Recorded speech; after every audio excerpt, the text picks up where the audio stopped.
writing ID equals 58120, variant equals standard, title equals hook 4. She waited until we were alone before she finally told me everything. She laughed easily when others were around, but the moment we were finally left alone, her smile faltered, and I knew she'd been carrying something meant only for me. Writing ID equals 95381, variant equals standard, title equals Keynote 1 expanded. The gathering. The first thing I noticed wasn't the sound of laughter or the smell of food, but her. It was one of those late afternoon gatherings where everyone talked at once, and the air seemed filled with too many conversations colliding. Plates clattered, drinks poured, and the light outside had dipped just enough to cast everything in a soft, golden glow. I told myself I'd come just to relax, to sit back among friends and familiar faces, but the second I saw her, all that easy comfort slipped into something far more complicated. She moved through the room like someone who belonged everywhere and nowhere all at once. Confident, yes. Her posture carried a quiet grace, but there was also restraint, a kind of carefulness in the way she kept her words polite, her laughter measured. Most people probably didn't notice. I did. I was leaning against the doorway, half listening to a friend recount a story, when she stepped past me with a plate in her hand. The faintest touch brushed across my arm as she slid by, so subtle it might have been accidental. But even in that crowded, noisy space, I felt it linger. Her perfume, something faintly floral, followed for a moment before fading back into the mix of grilled food and cologne and chatter. My throat tightened, and I found myself watching her longer than I should have. From a distance, she seemed fully at ease, smiling when spoken to, nodding in rhythm with the stories. But her eyes, they told something different. Every so often, when the room's attention shifted elsewhere, I caught her glance flickering toward me, almost checking if I was still there. And when our eyes did meet, just for a second, she didn't look away too quickly, nor did she let it linger long enough for anyone else to notice. It was the kind of silent exchange that carried weight, the kind that made the noise around us feel oddly muffled. I tried to shake it off, to focus on the banter at the table, but I kept drifting back to her, to the way she adjusted the sleeve of her blouse when she laughed, as though grounding herself, to the way she kept her hands folded neatly when she wasn't holding a glass, betraying the smallest restlessness in the tapping of her thumb. Little things, yes, but they built into something larger, something unspoken. And yet, nothing about the moment was dramatic. If anything, it was quiet, subtle, like a thread pulling at the edge of a shirt, barely visible, but impossible not to feel once you notice it. She didn't approach me, didn't make it obvious.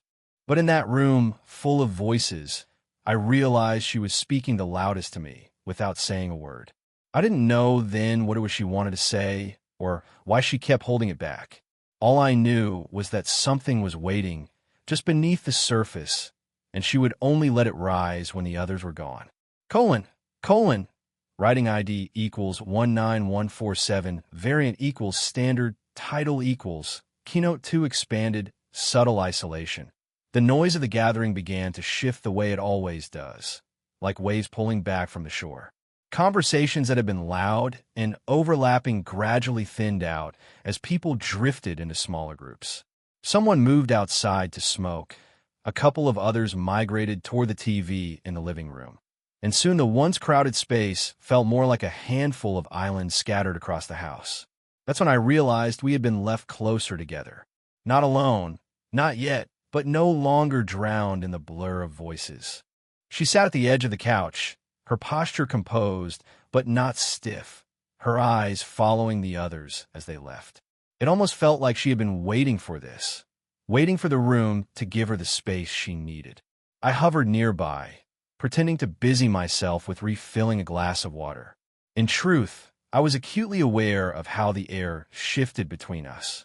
The laughter from the other room was distant, muffled by walls, and what was left was this quietness that seemed to belong only to us. She spoke first, not loudly, not in a way that could pull anyone else's attention. Just a simple, "You always stay quiet in these things." Her voice had lowered, softer now, almost like she didn't want anyone else to hear. I glanced at her and smiled. Easier to listen than to compete. Her lips curved, but it wasn't just amusement. It was acknowledgement.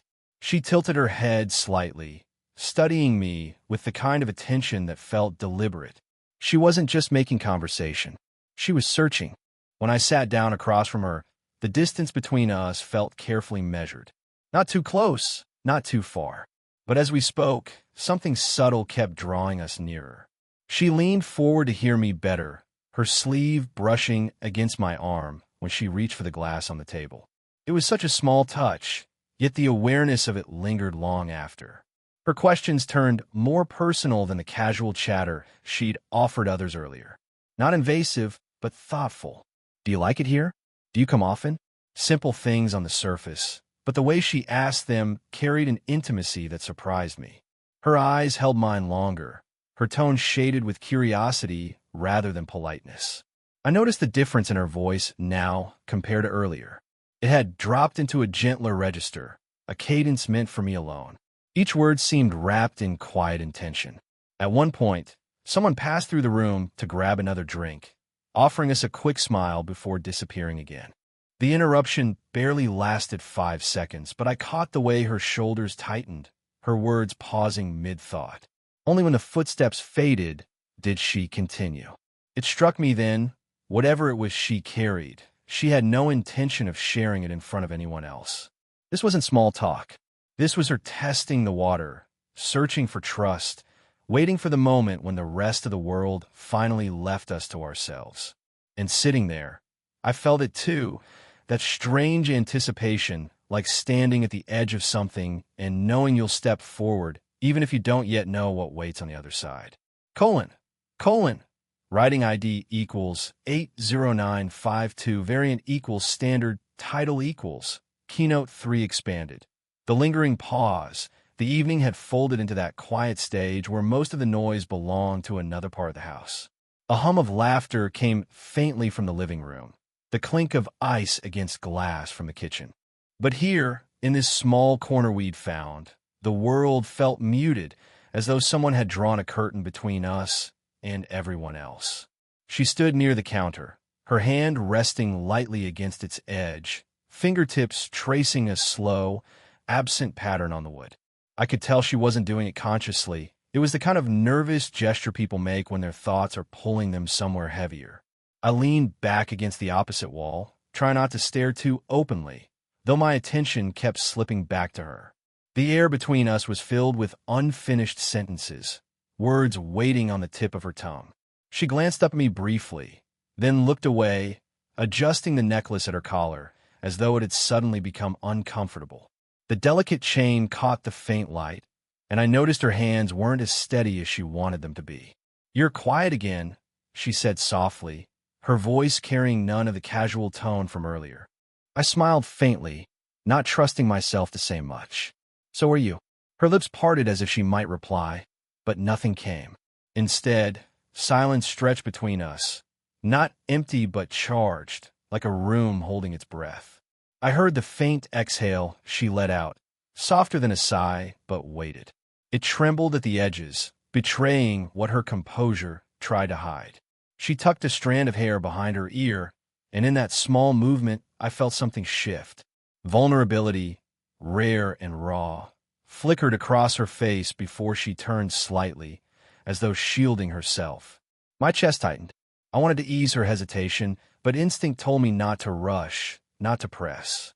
She needed the pause, needed the space to gather whatever it was she was holding back. The light from a nearby lamp warmed her features, softening the quiet lines of tension around her mouth. For a moment, she looked younger, not in age, but in the way people look when they're finally about to lower their guard. I found myself holding my breath without realizing it, waiting for her to bridge the silence. My pulse thrummed in my ears, not from impatience, but from a certainty that something important was suspended in this moment. She shifted her weight, leaning slightly closer to me across the small divide. Her fingers, still resting on the counter, tightened briefly as though bracing herself. Then her eyes met mine, truly met them this time. No flicker, no quick retreat.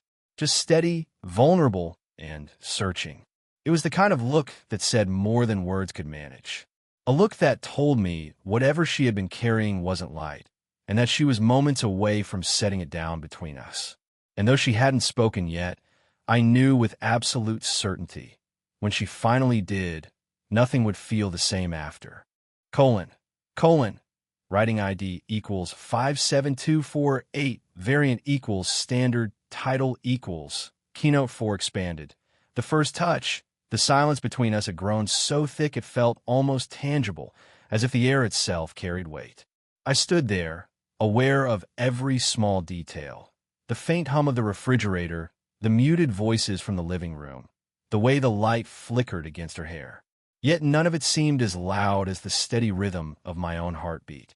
She shifted slightly, her fingers still trailing along the counter's edge before finally letting go. For a moment, she looked as though she might step away, retreat back into the safety of small talk. But instead, she moved closer, not dramatically, just a single step, enough to close the gap that had been keeping us safe. Her eyes flickered down briefly, as though searching for courage, then lifted again to meet mine. And then it happened, a touch so small it could have been dismissed, yet it sent everything inside me spiraling. Her hand brushed lightly against my wrist as she gestured to make a point, nothing more than a passing contact. But instead of pulling back immediately, her fingers lingered, resting just long enough for me to feel the deliberate weight of it. Warmth spread through me, steady and undeniable, the kind of warmth that wasn't accidental. I froze, not out of discomfort, but because I didn't want to miss a single second of what that touch meant. Her skin was soft against mine, her hand light but grounding. My pulse jumped beneath her fingertips, and I knew she could feel it. For an instant, neither of us spoke. The touch became its own language, one that carried everything words had failed to say. I looked at her, and she didn't flinch or laugh it off. She held her place, her expression quiet but resolute, as if to tell me, yes, I meant that. When she finally let her hand slip away, the absence of it was almost louder than the contact itself. The cool air where her warmth had been left my wrist aching in a way I couldn't explain. She exhaled softly, steadying herself, and I caught the faintest smile tugging at her lips, not of amusement, but of relief. Like she had crossed some invisible threshold she'd been circling all night. I wanted to say something, anything to fill the space that touch had opened between us. But the words tangled on my tongue, and instead, I simply mirrored her courage. Slowly, deliberately, I let my hand rest against the counter beside hers. Close, not touching, but close enough that the distance could vanish in a single breath. Her eyes flicked down, noticing, then back up to me. She didn't move away. She didn't need to. The silence was no longer heavy. It was alive, threaded with possibility. And in that moment, I knew we were past the point of pretending. One small touch had been enough to change everything, to draw a line between before and after. Nothing about us would feel casual again. Writing ID equals 71564, variant equals standard, title equals, keynote 5 expanded. Her confession begins, her hand had only just left mine, but the echo of that touch still pulsed through me. It was as though the warmth of her skin had sunk deeper than flesh, settling into something I couldn't easily shake. And when her eyes lifted to mine again, steady this time, I knew the pause was ending. Whatever she had carried all night was finally pressing its way to the surface. She drew in a breath, sharp at the start, softer at the end. Her gaze didn't wander now. It held me, searching, weighing whether I was someone who could hold what she was about to place in my hands. "I've been meaning to tell you something," she said, her voice low, quiet enough that even if someone had walked in, they might not have heard. The words hung between us, delicate but heavy. I didn't move, afraid that even the smallest gesture might break the fragile moment she was building. Her fingers curled lightly on the counter, the faintest tremor betraying her calm exterior. I keep telling myself it's better to leave it unsaid. Safer. She hesitated, biting down gently on her lip before continuing. But then you look at me the way you do, and it feels impossible to keep carrying it. My chest tightened, though I stayed silent. I wanted her to continue, to let the words come without interruption. She shifted closer, just slightly, but enough that I could feel the warmth of her presence. Her perfume, soft, floral, wrapped around me in a way that was grounding, steadying. Her eyes softened, but they didn't let me go. "I notice you," she said finally, her voice trembling just enough to betray her vulnerability. "Even when I pretend I don't. Even when I tell myself I shouldn't." The admission struck deeper than I expected. Not because it surprised me, but because it confirmed what I had only let myself guess at in stolen glances and fleeting touches. Her hand lifted then, tentative, hovering in the space between us before settling gently over mine. The contact was firmer this time, deliberate. "It isn't just a passing thought for me," she whispered. "It hasn't been for a long time." My pulse quickened beneath her touch, and for a moment I couldn't breathe. The honesty in her voice was disarming, stripping away all the polite distance she had worn throughout the evening. She exhaled shakily, as if relieved by her own courage. "I don't know what you'll do with that. Maybe I shouldn't have said anything. But I couldn't keep standing next to you, pretending there wasn't more between us." Her thumb brushed against the back of my hand. A small, almost unconscious movement, yet it carried the weight of everything she had just confessed. I looked at her, truly looked, at the strength it took for her to speak, at the vulnerability in her trembling voice, at the quiet steadiness in her eyes despite it all. And in that moment, I knew she had just given me something fragile and irreplaceable, something I couldn't ignore. Writing ID equals 89344, variant equals standard title equals, keynote 6 expanded, his response. Her words still echoed in the silence, lingering like a soft aftershock. I felt them reverberate through me, not only for what they revealed, but for the sheer courage it must have taken for her to say them. She stood there, her hand still resting on mine, eyes searching, waiting. There was a fragility in her expression I had never seen before, as if every piece of her composure now hung on how I might answer. I swallowed hard, trying to steady the rush of thoughts. I could have spoken right away, rushed to reassure her, but something inside told me to pause, to let the weight of what she had shared settle between us. She deserved more than a quick reaction. She deserved the truth, shaped by the care her honesty demanded. So instead of words, I covered her hand with my other one, holding it gently, grounding her in the only way I knew how. My thumb brushed slowly over her knuckles, tracing small circles, offering comfort without rushing into promises. Her breath hitched at the gesture, and I felt her relax, just a fraction, but enough to tell me it mattered. "I don't think you should regret telling me," I said finally, my voice low, steady despite the storm inside. Because I felt it too. Her eyes widened, not in surprise exactly, but in a kind of quiet relief. She blinked once, as though confirming she'd really heard me, then let out a breath that seemed to ease the tension she had carried all evening. "I didn't want to assume," I continued. "Didn't want to cross a line you weren't ready for. But the truth is, every time you look at me the way you just did, it's impossible not to feel something deeper." Her hand shifted beneath mine, fingers weaving slowly between my own, as though sealing the honesty we had both finally admitted. The warmth of her touch spread through me, grounding and exhilarating all at once. I searched her face, wanting her to see the sincerity in my eyes. I can't pretend anymore either. Not after this. For the first time that night, her smile reached her eyes. It wasn't the polite practice smile she had offered the group earlier. It was softer, unguarded, almost shy. It lit something in me I hadn't realized was waiting for her alone to unlock. Silence fell again, but this time it wasn't heavy. It was full, rich with meaning, threaded with a connection that needed no words. I squeezed her hand lightly, just enough to let her know she wasn't standing in this vulnerability alone. She tilted her head slightly, studying me, and in her gaze I saw the mix of wonder and relief that comes when fear finally loosens its grip. And in that quiet corner, with the world carrying on somewhere just out of reach, I realized that whatever uncertainty lay ahead, this moment had already changed everything. We were no longer circling around what we felt. We had finally stepped into it together.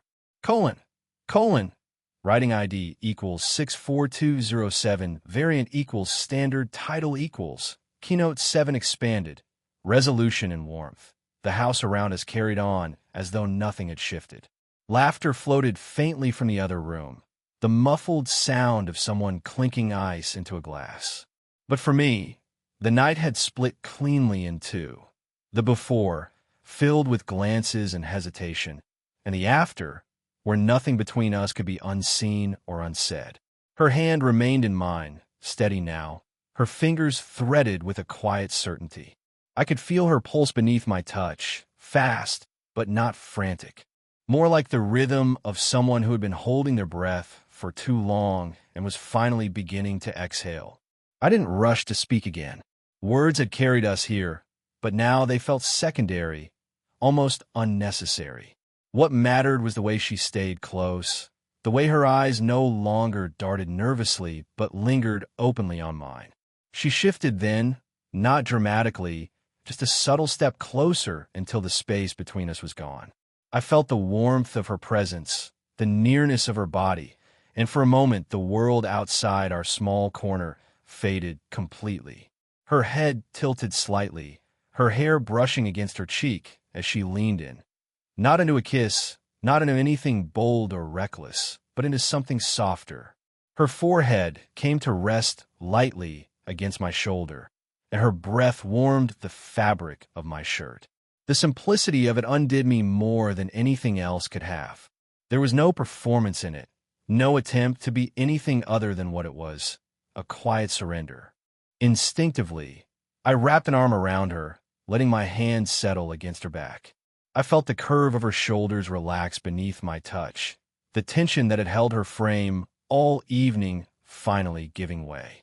She fit against me with a gentleness that made my chest ache, a fragile trust placed where it could easily be broken, yet wasn't. I was afraid, she murmured, her voice muffled against me. So was I admitted softly.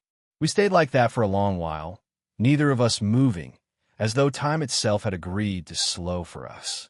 The hum of the refrigerator, the muted laughter, the low glow of the lamp. Everything conspired to make the moment feel cocooned, private, impossibly safe. When she finally pulled back, it wasn't far, just enough to look up at me again. Her eyes searched mine, but there was no longer hesitation in them. Instead, there was warmth, an unspoken agreement that whatever path stretched ahead, we had already chosen to walk it together. I brushed a stray strand of hair from her face, letting my fingers linger for a heartbeat longer than necessary. She didn't flinch. She leaned into it, her smile soft, unguarded.